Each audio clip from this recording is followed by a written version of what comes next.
جب ہم اپنے ذاتی مفاد کو دوسروں کے مفاد پر ترجیح دینے لگیں تو اس میں بڑی اسٹرانگ پاسبلٹی ہے کہ ہم دوسروں کا حق مارنے لگیں گے. تو سب سے محتاط رویہ یہ ہے کہ دوسروں کے حق کو اپنے حق پر فائق سمجھیے.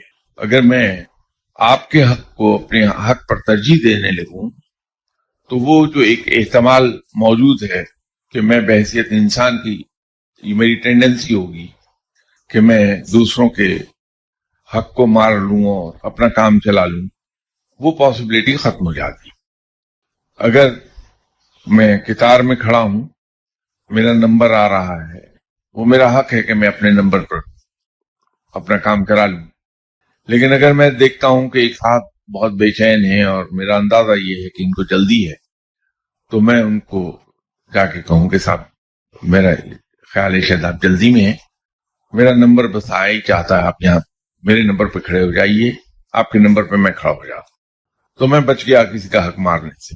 اور اگر اپنی بے چینی کے نتیجے میں شور مچانے لگا ونڈو پر جا کے پہلے میرا کام کر دیجیے، تو دوسروں کے حق مار لیے میں نے.